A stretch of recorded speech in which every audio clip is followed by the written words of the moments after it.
Salut les filles et les garçons. Alors, si vous me suivez sur Instagram, vous avez dû voir passer jeudi un nouveau bijou. Et je l'avais dit sur mon blog, en plus j'avais dit que je passais la journée au milieu des pierres précieuses et tout et tout. Et en fait, jeudi, on a fait le lancement des 2 bagues qu'on a créées Colline et moi avec Gemio, que vous connaissez déjà.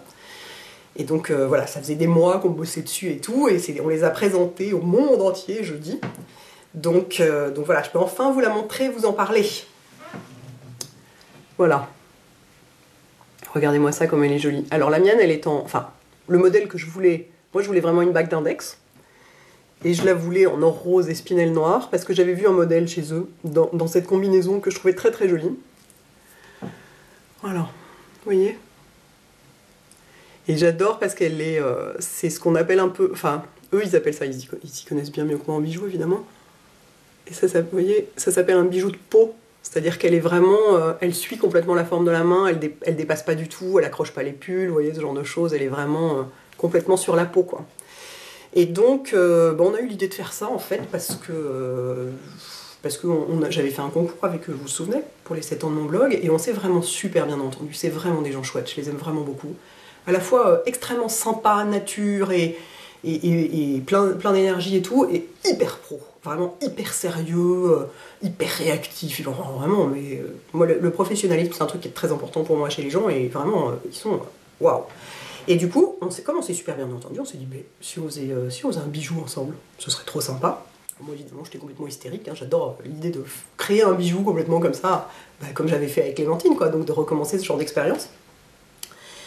Et du coup on a décidé de le faire, et on a décidé de le faire à plusieurs, donc aussi avec Colline. Donc évidemment je vous montre pas du tout de photos de sa bague, je vous montre rien du tout, vous allez tout voir ça sur son blog, vous verrez, c'est très différent, c'est hyper intéressant, elle est magnifique aussi la sienne. Et donc on a complètement... alors pour Colline ça a été assez différent parce qu'elle savait précisément ce qu'elle voulait, et donc ça a été fait très rapidement. Moi en revanche je savais juste que je voulais une bague d'index. Oui, je suis toujours malade, hein, désolée. Ça ne passe jamais, ce genre de crève. Hein. Je savais que je voulais une bague d'index et que je voulais un pavage. En dehors de ça... Un pavage rond, pardon. Un pavage rond. En dehors de ça, j'avais pas tellement d'idées. Et du coup, ce qui était génial, c'est qu'ils ont un logiciel de modélisation en 3D des bijoux. Bon, alors faut être ingénieur pour se servir de ça, hein, c'est vraiment le truc. C'est Photoshop à côté, c'est de la rigolade. Et alors du coup...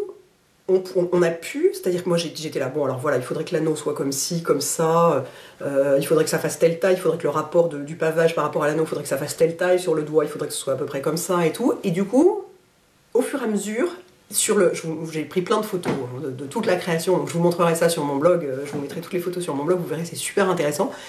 Au fur et à mesure, on mettait un anneau comme ça, puis on disait, bon alors on l'arrondirait un peu sur le bord, mais alors est-ce qu'il serait pas un peu plus large, est-ce qu'on essaierait ça? Et à chaque fois, on faisait les petites modifications comme ça, et on voyait le bijou en 3D, alors évidemment sur papier millimétré et tout, un truc pas du tout glamour, quoi, hein, pas du tout le vrai bijou, mais super intéressant pour voir les volumes en tout cas du truc, qui sont très très difficiles sinon à imaginer et sur lesquels c'est très difficile de se projeter, parce que quand on a juste un dessin en 2 dimensions, pour un bijou c'est très difficile, donc ce truc là aide énormément, et puis en plus ça sert de modèle pour les ateliers ensuite pour le fabriquer, parce que leurs ateliers sont en France, hein.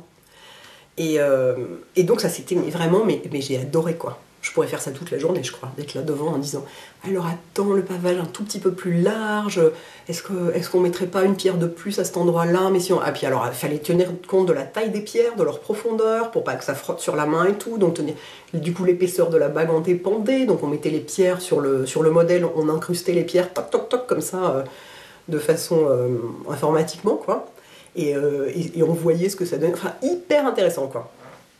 Et on a fait combien de prototypes? On en a fait que 2, c'est pas si mal, parce que moi j'étais vraiment là.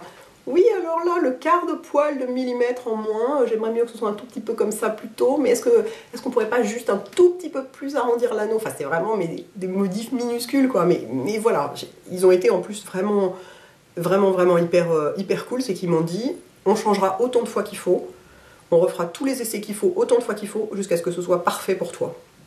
Donc du coup c'était un peu le pied, quoi. C'était genre ok, bah, pas de problème, rechangeons encore. Alors évidemment on a fait les 2 prototypes qu'on a fait, on les a fait en argent et avec des pierres pas chères, pour pas que ça leur coûte une fortune, évidemment, parce que on n'allait pas faire des prototypes en or rose, hein, genre, oh bah non, c'est moche, hein, c'est pas grave, c'était de l'or rose. Non, non. Et, et donc, ben, ouais, le deuxième c'était bon, donc on a pu le lancer la production. Enfin, je dis ça comme si on en avait fabriqué 50 000, on en a fabriqué qu'une, hein, pour l'instant, hein, la mienne donc. Lancer la production en or rose et spinel noir. Je dois dire qu'avec des diamants, ça dépote un peu aussi. Ça va être très dur de résister à l'envie d'essayer en diamant, quoi. Ah, c'est tellement beau un pavage en diamant, c'est sublime. Et alors moi je l'ai demandé, moi je voulais une bague d'index, vraiment, j'y tenais beaucoup, j'avais pas de bague d'index gauche, enfin, j'avais des bagues que j'aimais bien, mais pas une à laquelle je tienne autant que celle-ci, notamment, à laquelle je tiens comme à la prunelle de mes yeux.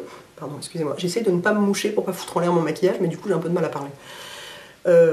Mais elle va très bien sur d'autres doigts, hein. Vous la mettez au doigt que vous... Enfin, je dis vous la mettez comme si vous alliez en acheter 50 tout de suite. Bah, elle peut se porter au doigt qu'on veut, vous voyez, si on veut en faire une bague de fiançailles, ou même pas de fiançailles, mais vous voyez, à l'annulaire, elle est très jolie aussi. Enfin bon, on voit pas super bien, mais mettons, vous voyez, comme ça. Voilà, et le fait qu'elle soit comme ça, un peu recourbée et tout, ça la rend mais tellement confortable à porter, quoi. Vous la sentez pas, cette bague, hein. Et puis en plus, l'anneau, est-ce qu'on l'a un peu arrondi? Non. Le fait qu'il soit arrondi à l'extérieur aussi la rend très très confortable. Il n'y a aucun angle nulle part. Bah écoutez, voilà, c'est tout. En fait, à part que je suis absolument enchantée, que je n'attends qu'une chose, c'est d'en faire 40 000 autres, parce que j'adore ça, et que c'était tellement cool de faire ça avec Jamillo et Colline, quoi, c'était vraiment, mais c'est trop cool, quoi, de bosser avec ces gens-là, c'est juste le pied, quoi. Donc voilà, je peux enfin vous la montrer, je suis trop contente, oui, je sais, j'arrête pas, mais ça fait genre 2 mois que je l'ai, et que je l'enlève à chaque vidéo pour pas que vous la voyiez, pour que ça reste la surprise et tout et tout. Du coup là, enfin, je peux vous la montrer, donc je suis super contente. Ouh là là. Voilà, écoutez, c'est tout, je vais m'arrêter là, parce qu'avec la crève, j'ai le cerveau un peu qui tourne en rond, et un peu de mal à préciser mes pensées, mais donc voilà, donc je vous mettrai toutes les photos sur mon blog, vous verrez, c'est super intéressant. Les protos, les machins, le premier moule en résine, qui, quand je l'ai vu, j'étais là, oh, on dirait une boîte à œufs. Non, je ne peux pas visualiser avec ça, je suis désolée, c'est pas possible. Il va falloir faire un proto en métal, parce que là, j'arrive pas, c'est trop bizarre. Enfin, vraiment hyper intéressant, quoi. De toute façon, la joaillerie, j'adore, quoi, c'est passionnant. Voilà les filles et les garçons, je suis contente enfin pouvoir vous la montrer. Et puis évidemment, allez voir chez Colline, la sienne, hein, vous verrez, rien à voir, hyper différente, magnifique, hyper intéressant. À bientôt.